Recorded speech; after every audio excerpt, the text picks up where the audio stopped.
You know, there are some people that drives them crazy. Not me.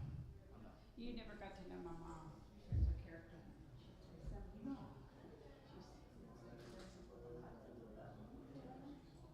You know that what that means? Yes, Just think about that. yes. Well, this one's pretty too, Mark. Oh, I was just saying, Sure, sure. Now I get it. you know me.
I've got some cool air blowing on me. I like that. Thanks, Dwayne, wherever you are. I know you're around. We are continuing our study of Acts 7. We've mentioned in our introduction and a couple of times, we've got several speeches, sermons in the book of Acts. Stephen's is the longest by far, just under 1,000 words. And this is it from him. You know, if you take the totality of what Peter said, it's a lot more than 1,000 words because he preached several times. Acts 2, Acts 3, Acts 4, Acts 5. This time it's Stephen's turn, and we looked at the lead up to him standing before the Sanhedrin Council.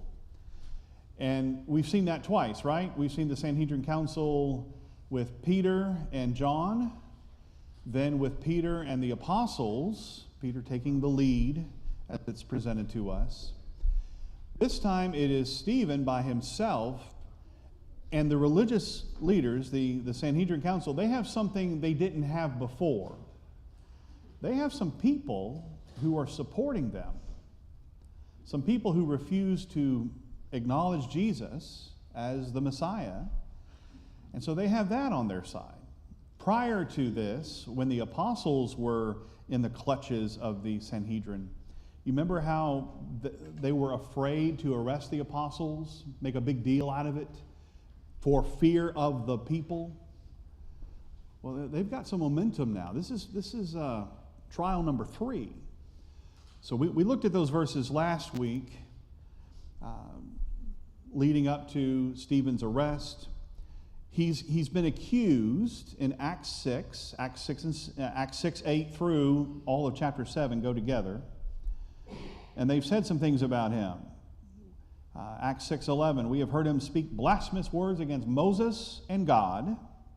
False testimony in verses 13 and 14. This man, Stephen, never ceases to speak words against this holy place, which is the temple, and the law.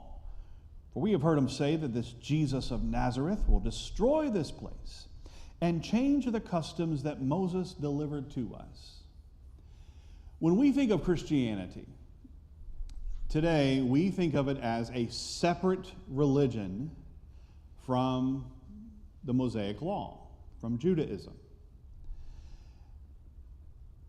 And it is, and yet it's also not.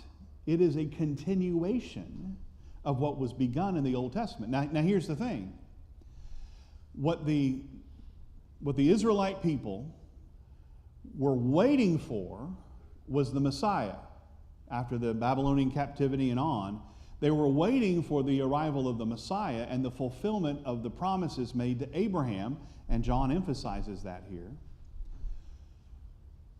Now those promises have been fulfilled.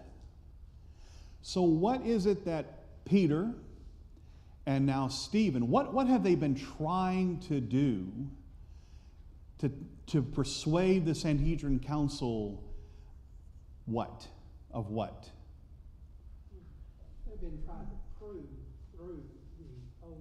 through the Old Testament that Christ is the Messiah, but he does not fulfill their idea of the promise. The apostles, Stephen, they want to convince the Sanhedrin Council, hey, Jesus is the Messiah.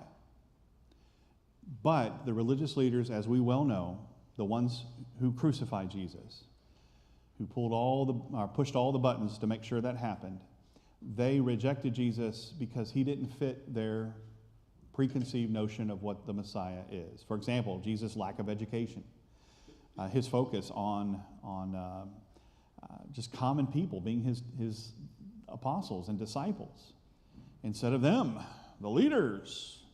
Jesus didn't call many wise according to the flesh, Paul says in 1 Corinthians 1. Is Stephen trying to make a break between the Old Testament and the New Testament here? My answer to that question is no. He's trying to show that this is a continuation of the Old Testament story and its fulfillment in Jesus. That's what's changed. So the accusations, is he trying to change the customs that Moses delivered to us? That's a loaded question, isn't it? Yes and no. He's not necessarily trying to just get rid of the Old Testament. In fact, what did Jesus say on the Sermon on the Mount? I did not come to abolish the law and the prophets. I came to fulfill it. So Stephen is answering their accusations, but the way he does it is he starts off by talking about Abraham. And he makes some references to the promise. I know we've already looked at verses 1 through 8, but look at verse 5. God gave Abraham no inheritance in the land of Canaan, not even a foot's length, but promised to give it to him as a possession and to his offspring after him, though he had no child. And that phrase right there is packed with a lot of meaning that we didn't look at, and we're not going to take the time right now. Then he talks about Egypt, their sojourn in Egypt, and that leads him to talk about Abraham's son, Isaac. You know, he didn't have a child when God made the promise, but then he had Isaac. Did Abraham have other children besides Isaac?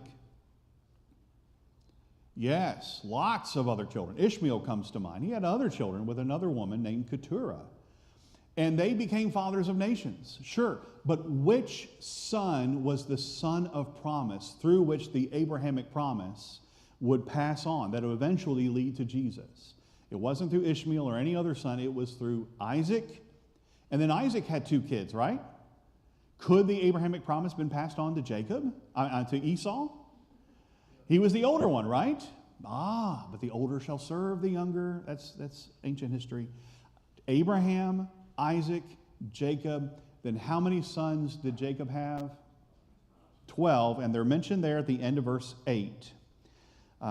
He gave him the covenant of circumcision, Genesis 17, and so Abraham became the father of Isaac, circumcised him on the 8th day, and Isaac became the father of Jacob, and Jacob of the 12 patriarchs. Now we move on to verse 9. And the patriarchs, jealous of Joseph. So he just mentioned 12 patriarchs, but as we start looking at Acts 7 verse 9, the patriarchs here should be numbered how many? 10, very good, because Benjamin was the youngest. He wasn't part of the persecution against his brother. Now, what makes Joseph, what is Joseph's relationship with the patriarchs, his brothers?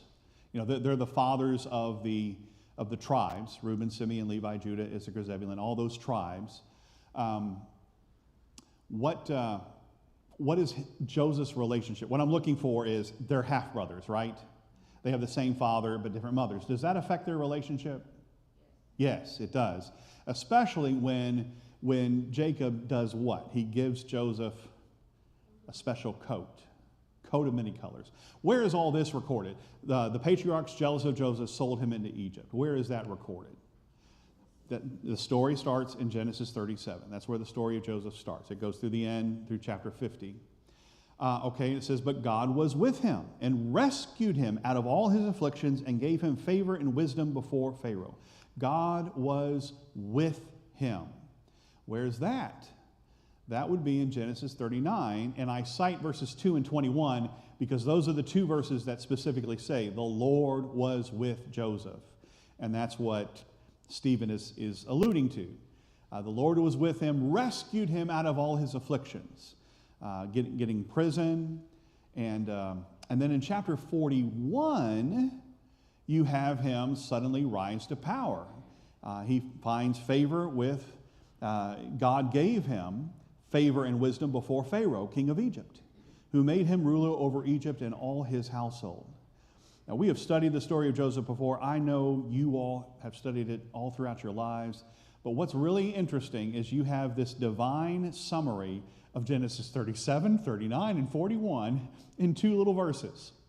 And then in my commentary in the material that's available out in the foyer on this side, if you didn't get it, it's longer than Stephen's. I'm trying to fill in some of the blanks. But we've got these patriarchs who are jealous of Joseph. They're jealous of Joseph. And so because they're jealous, I've highlighted it in green in honor of the green monster of envy and St. Patrick's Day. I see some green going on here in the auditorium.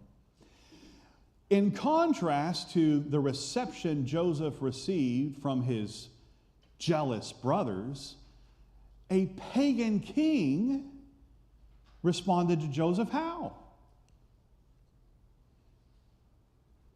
Well, Joseph had not demonstrated his favor with God to his brothers. He talked about his dreams and then bowing down to him. But in Pharaoh's case, he actually helped him out in a pretty Okay. good way. Now, you're not accusing Joseph of being a snotty brother. But for some people, that's fighting words. But let me tell you, Joseph was egging it on. There's no doubt in my mind. But I've had people over the years who said, Because what other sin is recorded about Joseph? I mean, not that he was perfect by any means, but none.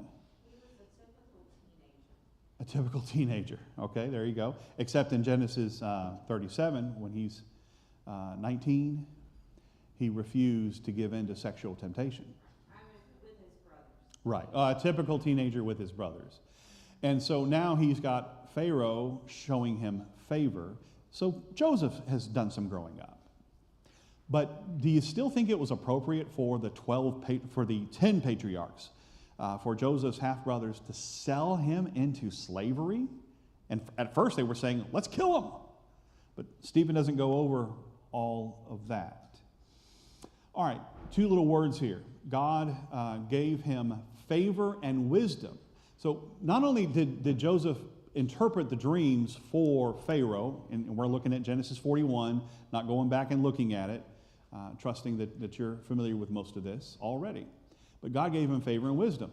Not only did Joseph interpret the dreams, but then he also had a plan. He said, here's the interpretation of the dreams, 7 years of famine, 7 years of plenty, followed by 7 years of famine. Here's what you need to do. And Pharaoh appointed him over that Operation Grain storage. We have seen these terms used to describe others, including Stephen. Stephen was full of grace and power. And he also, you remember, was full of wisdom. That's Acts 6, verses 8 and 10. And the apostles also are characterized by grace or favor and with wisdom. Or not with wisdom, but they certainly had power. All right. Trying to go over these verses a little quickly for the sake of time. So right now it just sounds like a history lesson. But there's more going on here, isn't there? We've got the mention of the promise. That's from verses 1 through 8, verse 5. And he's continuing the story. There came a famine throughout all Egypt and Canaan. This is verse 11. There came a famine throughout all Egypt and Canaan, and great affliction. And our fathers, Jacob and his sons, could find no food. But when Jacob heard that there was grain in Egypt, he sent our fathers on their first visit. That's Genesis 42. And they had an encounter, the 10 brothers had an encounter with Joseph, whom they did not recognize, and he's over all the distribution of the grain. It's a great, fun story. We love the story of Joseph. On the second visit, see how quickly he summarizes and moves along. On the second visit, Joseph made himself known to his brothers, and Joseph's family became known to Pharaoh. And that's summarizing the exciting events of Genesis 43 through the first couple of verses of chapter 45. What is the end result after that second visit? The whole family survives the famine, and Joseph moves his family to Egypt. We know the land of Goshen, kind of keeping them separate from the Egyptians for several reasons. Joseph's trying to protect his family. Now, what would have happened if Joseph had not been sold into slavery and this famine had happened? What could have happened? What should have happened to the ancient Near East, including God's people, his covenant people through Abraham, Isaac, and Jacob? What would have possibly happened to them? They wouldn't have survived. What would then happen to the Abrahamic promise?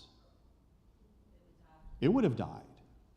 So, did God make, through his providence, did God make Joseph's brothers sell him into slavery? What would you say then? Did God have a hand in the preservation of Joseph and putting him in a position where he could interpret the dreams for Pharaoh and rise to power, and then years later save his family from starvation? Whatever decisions they made, God used them. Does God use our mistakes too? Yes, he does. Because we look back on the landscape of our lives and we see, boy, I blew that, but if I hadn't done this or if I hadn't made that mistake, then this wouldn't have happened. We can go on and on along those lines. I'm trying to move on because we've got a lot to cover. We're going to try to get through verse 38 this morning. But right now, we're looking at the section on Joseph, verses 9 through 16. And here we are looking at verses 14 through 16. If you've got a question, raise your hand. If you've got a comment, by all means, just make sure the questions aren't hard and the comments aren't super long. I'm kind of joking there. Okay. Joseph sent and summoned Jacob, his father, and all his kindred, 75 persons in all. That is summarizing the events of Genesis 45. So we started in 37. We're moving right along. And then it says that Jacob went down into Egypt and he died, he and our fathers, and they were carried back to Shechem and laid in the tomb that Abraham had bought for a sum of silver from the sons of Hamor in Shechem. That takes us back to Genesis 23.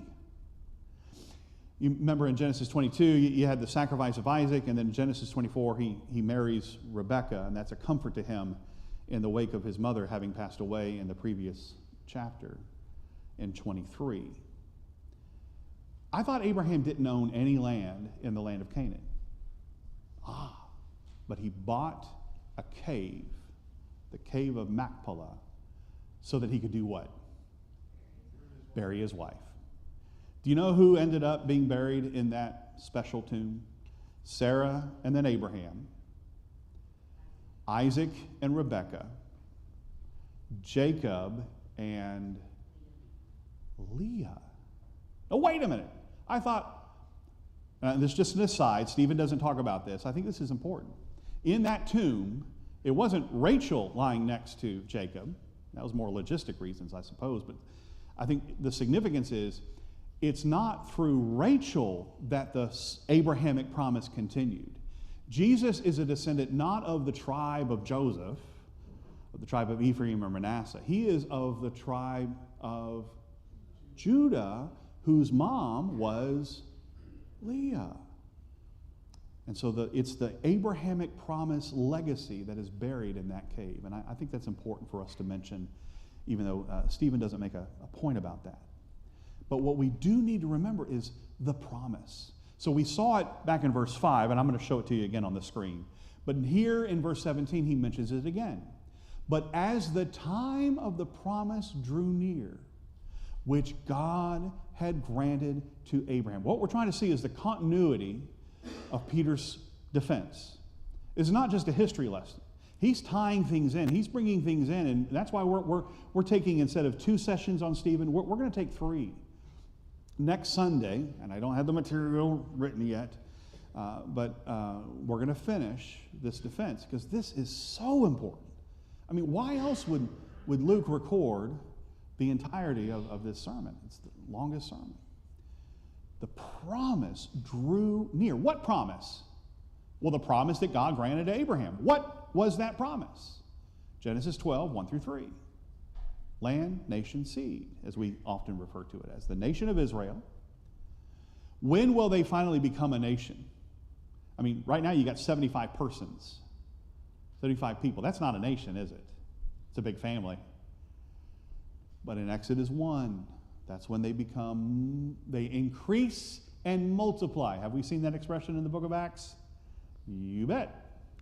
And it's taken right out of Genesis 1:28 and Exodus 1, verse 7. It's almost like God wrote this book and planned it from beginning to end. So I'm taking you back to verse 5. This is when he's talking about Abraham. God gave Abraham no inheritance, but promised to give it to him. And now he mentions it again. So what's going on here in verse 17? It's God's plan for everything that pertains to the Abrahamic promise. Isaac, Jacob, Joseph. Joseph, is he key to the Abrahamic promise? I mean, he's not actually the one who becomes the progenitor of Jesus, and yet he is vital to the survival of the entire family. So this promise goes back to Joseph's confidence that because God promised to Abraham and to Isaac and to Jacob, you're going to inherit the land. When Joseph died, Jacob died first. When Joseph died, here I'm taking you back to Genesis 50, the last few verses of Genesis. Joseph said to his brothers, his 10 brothers who sold him into slavery, I guess Benjamin's part of that group now, I am about to die. 110 years old, by the way. 110 years old. He spent about 80 years as vizier, a little less than 80 years in charge of Egypt. God will visit you. God will bring you up out of this land. What land is that? Egypt. Into the land that he swore to Abraham and to Isaac and to Jacob. What land is that? Canaan. Joseph had every confidence that was going to happen. And so in the days of Joshua, when they left Egypt, Moses took the sarcophagus of Joseph, and Joshua buried it in the land of Ephraim, where his sons was. And so now you've got all this promise. This promise is being fulfilled, and the promise is relevant for us. And that's why we're placing so much emphasis on this. We're not just studying Israelite history. We're studying our history, our spiritual heritage. And what we're looking at is how through Abraham, through Isaac, through Jacob, through Judah, all nations of the earth have been blessed. How did God bless all nations? Through this promise he made to Abraham, Isaac, and Jacob. That was so important that it be preserved no matter what. He brought salvation to all humanity through Jesus. What is Stephen trying to convince his audience of? His hostile audience. Who is the key to the entire Bible? Jesus. It's not Moses. It's Jesus. Oh, well, he's trying to cancel out the customs of Moses. He's blaspheming Moses. No, you don't understand. Somebody greater than Moses is here, and that's Jesus. Okay, I hope all that moving around of passages has helped. Let's focus now on verses 17 through 19. But at the time of the promise, drew near. We're talking about back in Genesis and moving into Exodus. The people increase. So here's the promise, the nation promise, that eventually they'll inherit the land, and eventually through Judah will come Jesus. So I highlight all this because it is right out of Exodus chapter 1. We're now into Exodus. As Genesis simply continues into Exodus, let's read it. The people increased and multiplied in Egypt until there arose over Egypt another king who did not know Joseph. Language right out of Exodus 1. He dealt shrewdly with our race and forced our fathers to expose their infants so that they would not be kept alive. Let me ask you, who was born during this time of infanticide, when they were killing the male boys, throwing them into the Nile eventually, letting the crocodiles eat them? Moses. But there's a promise. There's a promise that has been made. Now, is Jesus related physically to Moses?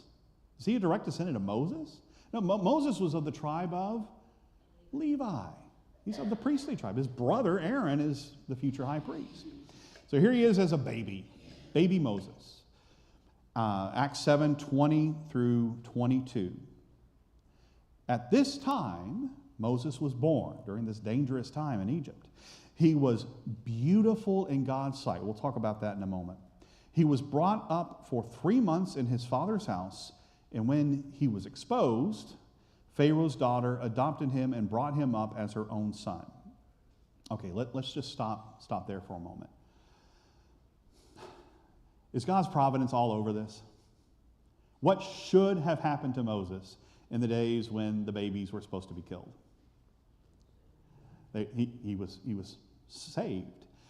And his mother, his parents' names were Amram and Jochebed. That's a cool name, isn't it? You thinking about having grandkids one day? Yeah, Jochebed would be a great. Yeah, his very godly parents saved him. I love this part. When he was exposed, I wonder if part of that is Moses as a baby just crying his lungs out. You can't hide a baby for 3 months. And we all know the machinations that went into Moses being placed in the basket in the ark and being floated down the Nile River just when Pharaoh's daughter was there. And she draws him out of the water, and she just falls in love with this beautiful baby. And she names him what? It's not Jochebed who named her own son. It's Pharaoh's daughter who named him Moses, which means drawn forth, drawn out. Or sounds like the same verb. He was, okay. All of this is God's providence. In fact, who did Jochebed send to watch over everything?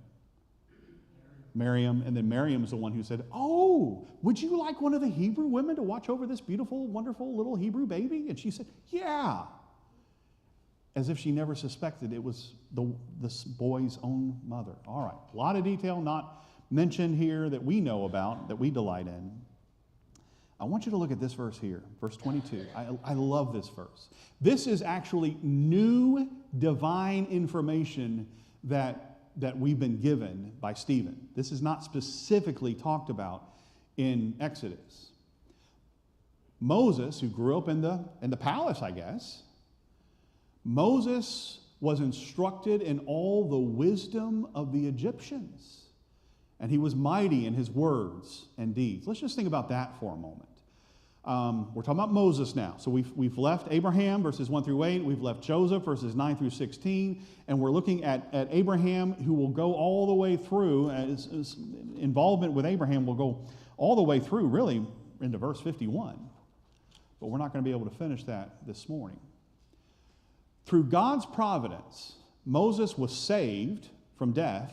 But more than that, Moses was given the education of a lifetime. Tell me about the learning of the Egyptians, the ancient Egyptian civilization. What kinds of things did they do? What did they write? What is it that they did to demonstrate they were quite advanced as a civilization? They were advanced in mathematics. Astrology, the measurement of the stars and galaxy, and I mean all kinds of stuff that Glenn could talk about, like he'll talk about evolution tonight, not me. What about building projects? Isn't that what they enslaved the Israelites for, to build all these pyramids and all these structures? Yeah. Engineering. How do they take these humongous stones and raise them up? Of course, I saw a video one time that said it was the aliens that helped them build it and all that. So, yeah, they're quite advanced. So Moses got a premier education. That's great. That's nice. He went to Egypt University, graduated with honors. Great, wonderful. What did that years later enable him to do? Not that he wasn't writing by inspiration anyway, but Genesis, Exodus, Leviticus, Numbers, Deuteronomy, the 5 books of Moses, the Pentateuch, the Torah, they are literary masterpieces. They are skillfully written, like you wouldn't believe. And they set the precedent for the rest of the Bible, quite frankly. They're always going back and looking at how Moses wrote. I mean, he wrote the story of Joseph. Yeah, yes, sir. It's amazing the connections that you like to make to the New Testament. They're just replete with what Moses did. But there's another thing here. Moses, when he was met at the burning bush by God, said, "Oh, I can't go to the Egyptians because I don't have the words." Right. He was lying. I believe he was lying. Or just lacked confidence. So let's talk about the burning bush. I'm so glad you brought that up. We planned this. We worked it out. All right. Don't you just love that verse 22? God's providence at work. So let's move on now. So Joseph, we're not quite there to the burning bush, but I love how Stephen, it's only Stephen who sets off Moses' life into 3 periods of 40 years. So if he lived through 3 periods of 40 years, how old was Moses when he died in Deuteronomy 34? How old was he? He was 120 years old. At 40 years old, that's what Stephen tells us. At 40 years old, it came into his heart to visit his brothers. Yeah, I think I'll go see what my enslaved Hebrew brethren are doing. This is Exodus 2 now. The children of Israel. And seeing one of them being wronged by an Egyptian taskmaster, he defended the oppressed man and avenged him by striking down the Egyptian. What does that mean? He killed him. I saw the movie back in the 90s when it came out. I only saw it the one time. Moses in Egypt. You know how movies, they take liberties? This is how Moses killed the Egyptian. Now, would you just calm down? Oh, I'm sorry. Oh no. Was it an accident, the way it's described in Exodus 2? It was cold-blooded murder. He buried him in the sand. Okay. I mean, that's pretty cold-hearted. That's a man who was mighty in deeds. Do you think Moses was a strong guy? You think you wanted to mess with Moses as a 40-year-old man? And so let's keep going. He supposed, this is really important, that's why it's highlighted. He supposed that his brothers would understand that God was giving them salvation by his hand. And they did not understand. And that's demonstrated by the next day when he goes out again on his campaign to save the Hebrews, and there's 2 men quarreling. There's a Hebrew beating up on a fellow Hebrew, and Moses says, stop, don't do that. And this is the question that's right out of Exodus 2. The oppressor, beating up on his fellow Hebrew slave, turns to Moses and says, who made you a ruler and a judge over us? You gonna kill me like you killed that Egyptian yesterday? So 2 things. One, Moses now realizes, oh, this is out in the open, and he's afraid for his life. But 2, what is the answer to the question? Who made you a ruler and a judge over us? Is there an answer to that question? Now, the guy asking the question is saying, nobody made you a ruler and a judge over us, you little pipsqueak. He's talking to Moses, by the way. But what is the answer? God made him a ruler and a judge over his people. Moses, at 40 years old, what did he want to do for the Hebrew people? What did he want to do? Rescue them. Save them. Knock some heads together and blow up some things and get out of Egypt. Okay, maybe I'm embellishing it a little bit. God, I need some tanks and atomic bombs. Moses wanted to do it God's way at 40 years old? I mean, does he eventually deliver the children of Israel out of Egyptian bondage? Yeah. But at 40 years old, whose way does he want to use? His way. I love this. We're not going to, and Stephen doesn't emphasize that, but he's 40 years old. We're going to read less so that we can move on. We got about 10 minutes left. When 40 years had passed, so he flees to Midian, And we're now in Exodus chapters 3 and 4, the passage that my father just mentioned. Exodus chapters 3 and 4 go together. They're the 5 excuses of Moses. So God appears to him, and we've already seen this in Acts 3. There are several parallels between Peter's speech in Acts 3 and Stephen's speech in Acts 7, by the way. And one of those is that Peter also talks about the theophany of Moses when he sees God and he speaks to God through the burning bush. The fire is God's presence, and he's speaking to him. And here is verse 30. When 40 years had passed, an angel appeared to him in the wilderness of Mount Sinai, that's important, in a flame of fire in a bush. So for the first 40 years, and you know this, I'm just reviewing this. For the first 40 years of Moses' life, where did he live? Egypt, in the palace. For the next 40 years of his life, where did he live? In the desert. By the way, in the very desert, he's going to be leading the children of Israel through for another 40 years, and there's the last period of his life. It's almost as if God planned all this. It's almost as if God knew how everything was going to play out, and he wanted Moses to be prepared. So what happened to Moses during that 40-year period? He got married. He raised a couple of boys. Maybe he had some daughters. We're not told. But he's a shepherd. You ever known somebody to go get a super-duper PhD degree and bag groceries at H-E-B for a living? Nothing wrong with bagging groceries, but why did you get the PhD? So you could do some technical work and maybe make a lot of money or whatever. That's kind of like what's going on here. Here's Dr. Moses, went to Egypt U, got super-duper degrees, and what's he doing? Anybody here a sheep herder? Not trying to insult you here, okay? I'm sure it's really hard work. But what do you think? You think this is a little bit of a mismatch?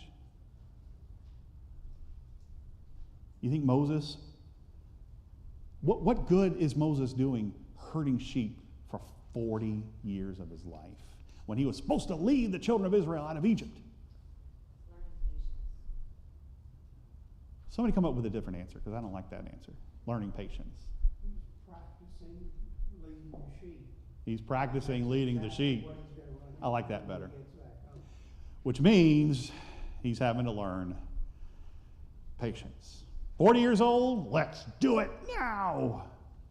80 years old, God says, all right, Moses, now's the time to deliver them. Now, I'm 80. Wednesday night, I was talking about maybe just continuing this study Wednesday night. I know we look forward to the Wednesday night study. It's very practical, and it's going to, I think you're really going to enjoy Wednesday night. I don't have the material written, and I'm sorry, I started it. But we're going to talk about how God uses us at any stage in our lives, even when we think we're not important to him. Was Moses important to God while he was out there herding sheep for 40 years? Yeah. And then he appears to him when he's 80 and says, now is the time. And I'm going to skip down to verses 35 through 38. Let me read verses 30 through 34. When 40 years had passed, an angel appeared to him in the wilderness of Mount Sinai, he's still a shepherd, in the flame of fire in a bush. When Moses saw it, he was amazed at the sight. He drew near to look, and there came the voice of the Lord. I am the God of your fathers, the God of Abraham, the God of Isaac, the God of Jacob.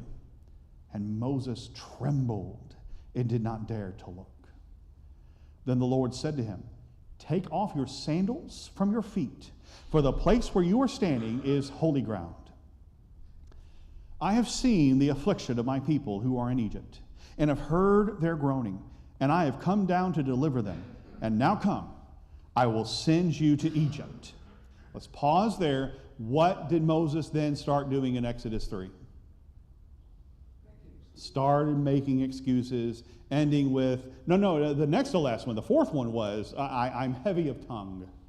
And God said, I made the tongue, but I'll let Aaron, your younger brother of 3 years, I'll let him go with you, and he'll be your spokesperson.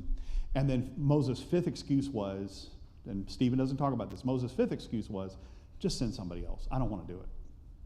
Then God got really mad.